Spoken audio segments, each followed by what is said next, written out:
السلام علیکم friends, Urdu for all کی ایک نئی ویڈیو کے ساتھ میں آپ کی خدمت میں حاضر ہوں۔ فرینڈز، آج کی اس ویڈیو میں آپ کو پاکستان کے ایک سابق گورنر جنرل کی موت کے بعد کا واقعہ سناتا ہوں، اور یہ واقعہ عبرت کی ایک مثال بن کر سامنے آیا ہے۔ فرینڈز، یہ ضروری نہیں کہ ہر وصیت بھی پوری ہو۔ پاکستان کے دوسرے گورنر جنرل ملک غلام محمد 29 اگست 1952 کو وفات پا گئے تھے۔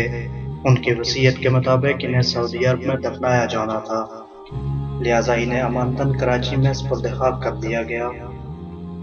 فرینڈز، کچھ عرصہ بعد وصیت کے مطابق ان کی لاش کو قبر سے نکال کر سعودی عرب روانہ کرنے لگے تو ایک ڈاکٹر، فوج کے کیپٹن، پولیس اہلکار، 2 گورکن اور غلام محمد کے قریبی رشتہ دار قبر کشائی کے لیے قبرستان پہنچے۔ گورکن نے جیسے ہی قبر کھودی اور تختے ہٹائے تو تابوت کے گرد ایک سانپ چکر لگاتا دکھائی دیا۔ گورکن نے لاٹھی سے اس سانپ کو مارنے کی کوشش کی، مگر وہ ہر وار سے بچ گیا۔ فرینڈز، پولیس کے سب انسپکٹر نے اپنی پستول سے 6 گولیاں داغ دیں، مگر سانپ کو ایک بھی گولی نہ لگی۔ ڈاکٹر کی ہدایت پر ایک زہریلے اسپرے کا چھڑکاؤ کر کے قبر عارضی طور پر بند کر دی گئی۔ 2 گھنٹے بعد جب دوبارہ قبر کھودی گئی تو سانپ اسی تیزی سے قبر میں چکر لگا رہا تھا۔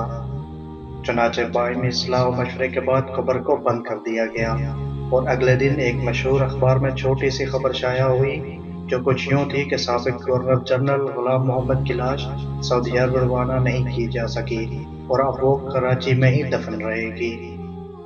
فرینڈز، اس واقعے سے ہمیں یہ سبق ملتا ہے کہ دنیا میں اگر اچھے اعمال ہوں گے تو آخرت میں بھی کام آئیں گے۔ امید ہے فرینڈز آپ کو یہ ویڈیو بھی ضرور پسند آئے گی۔ اگر ویڈیو پسند آئی ہے تو اسے لائک اور شیئر ضرور کیجیے۔